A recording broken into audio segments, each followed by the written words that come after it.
Yo, what's poppin', guys? It's your boy Crix209 back at you guys with another video, and today we are going to be going over how to use pressure.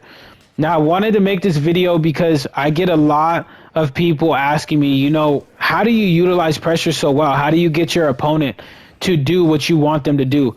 So in this video, we're going to be going over some tips that I have for you guys to be able to properly use pressure.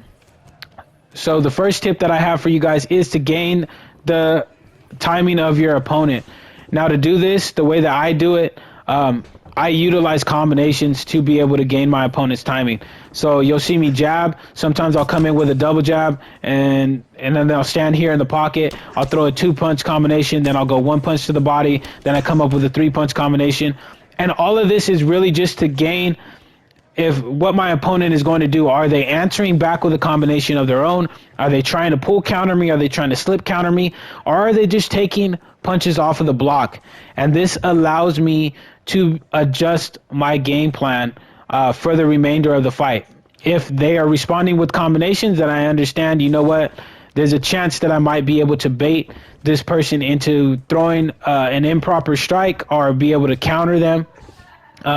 If they are just blocking and taking the strikes off of the block, then I know, okay, there's a chance that I might be able to block break this person. And if they're countering and they're pulling or they're slipping, then that lets me know, I'm probably going to need to change up levels and go to the body more or try to leg kick and utilize lower strikes more.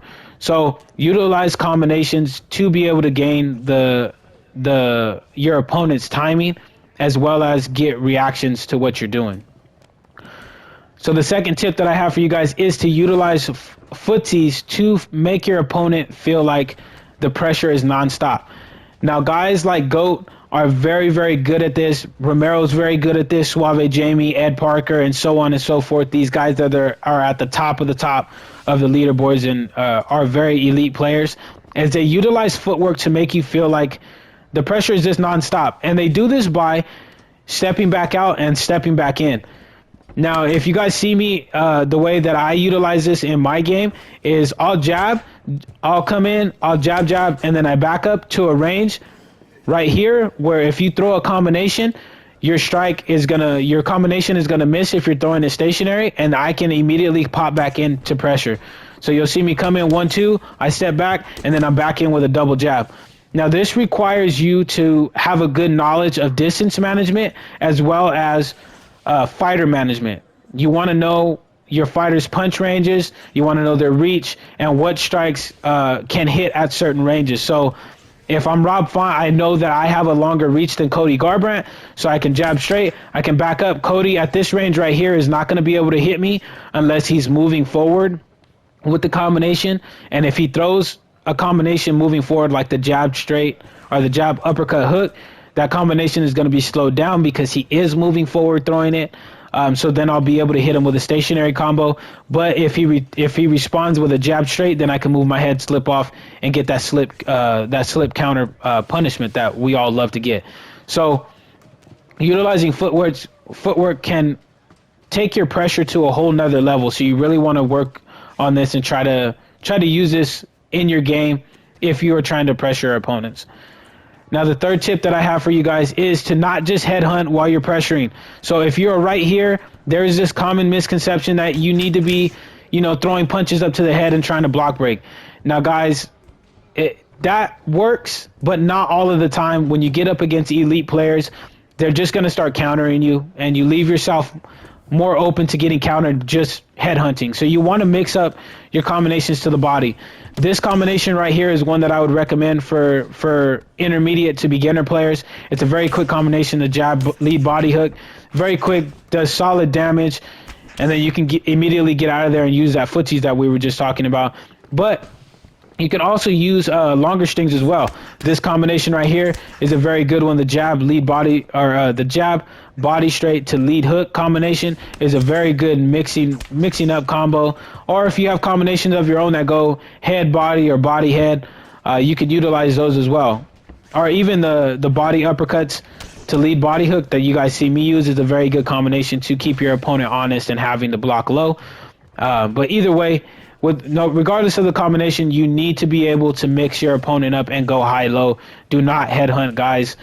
Trust me, it provides mixed results, and you don't want mixed results. You want definite results that are going to be able to get you a win in a fight. So the fourth and last tip that I have for you guys is to mix in the clinch work with and the takedowns with your pressure. Now, a lot of people don't utilize this as much as they should, but you can. Utilize the clinch. Back your opponent up. Even if they break and they're right here, look at how close they are to the fence and look at how much real estate you have to work with if you need to get out and you get caught with something. So utilize the clinch work. Push them back up to the cage. If you can, then break it and blam, they're on the cage, and now they have to try to get away from you here. So once again, this is a mix-up like we covered in the last tip. You want to mix your opponent up to really get them in bad situations. You're going to confuse them. You're going to get them kind of anxious as to what you're doing, and to get them confused as to what you're doing as well. That is your main goal of trying to pressure, is trying to get your opponent so confused that they make a mistake and you capitalize on it. So utilizing clinches and takedowns and judo throws in the side saddle and trips really just contributes to being able to confuse your opponent. So I would highly recommend you utilizing clinch work and adding some takedowns into your repertoire if you're trying to pressure your opponents. But all right, guys, those are some tips that I have for you guys. Hopefully these tips help you guys out and help you guys to be able to better pressure your opponents. Let me know in the comment section if these tips did help you guys out, or if you guys need me to dive into something a little bit deeper that I covered into the video. If you guys like the video, make sure to hit that like button. And if you guys are new to the YouTube channel, make sure to hit that subscribe button. I am live daily, and I do videos like this to help newer players out in the community. But all right, guys, until the next video, thank you guys for stopping by and checking out the content. Enjoy the rest of your guys' day, and I will see you guys in the next video.